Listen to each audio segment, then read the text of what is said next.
तो भक्तों, प्रेम से बोलिए राधे राधे। तो भक्तों, आज मैं आप सभी को कोई साधारण कहानी नहीं, बल्कि जीवन की सच्चाई सुनाने जा रहा हूँ। भक्तों, यह कथा हमें सिखाएगी कि जब जीवन में सब कुछ छिनता हुआ दिखे, तब भी भगवान हमें छोड़कर नहीं जाते। कथा का आरंभ भक्तों, बहुत समय पहले की बात है। भारत के एक शांत छोटे से गांव में एक व्यक्ति रहता था। उसका नाम था माधव। माधव कोई बड़ा आदमी नहीं था, न बहुत धन, न कोई पद। पर भक्तों, उसके पास एक बहुत बड़ी चीज़ थी, श्रद्धा।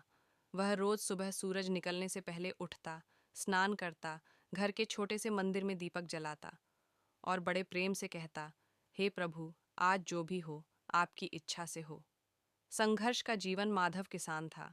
उसकी ज़मीन बहुत ज़्यादा नहीं थी, पर मेहनत पूरी करता था। वह खेत में पसीना बहाता, बीज बोता, फसल की देखभाल करता। पर भक्तों, जीवन आसान नहीं था। कभी बारिश समय से पहले आ जाती, तो कभी बिल्कुल नहीं आती। कभी कीड़े लग जाते, तो कभी बाजार में दाम गिर जाते। साल दर साल परिश्रम होता रहा, पर सुख नहीं आया। मन की पीड़ा। एक दिन भक्तों, माधव खेत में बैठा था। सूरज ढल रहा था। सूखी मिट्टी उसके हाथ में थी। उसकी आंखों में आंसू थे। वह बोला, हे प्रभु, मैंने क्या कमी छोड़ी? ना किसी का बुरा किया, ना आपका नाम छोड़ा, फिर भी दुख ही क्यों? भक्तों, यह प्रश्न केवल माधव का नहीं था। यह प्रश्न हम सबका है। स्वप्न में दर्शन। उस रात माधव सोया, पर उसकी नींद साधारण नहीं थी।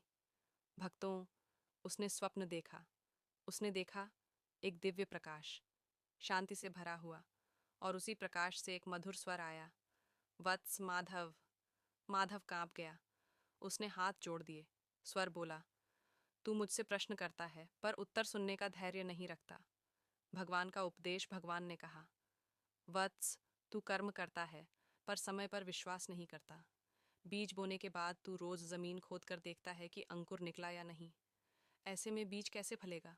भक्तों, भगवान ने आगे कहा, जीवन में जो देर है, वह मेरी कृपा की तैयारी है।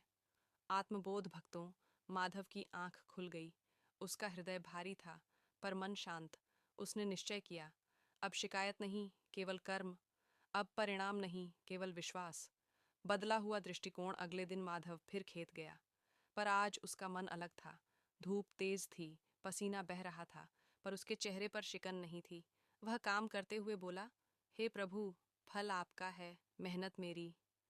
परीक्षा पर परीक्षा। भक्तों, भगवान तुरंत फल नहीं देते, पहले परीक्षा लेते हैं। उस साल भी तूफान आया, फिर बीमारी फैली, गांव के लोग टूटने लगे, कई किसानों ने खेती छोड़ दी। पर माधव डटा रहा। विश्वास की शक्ति। हर रात वह दीपक जलाता,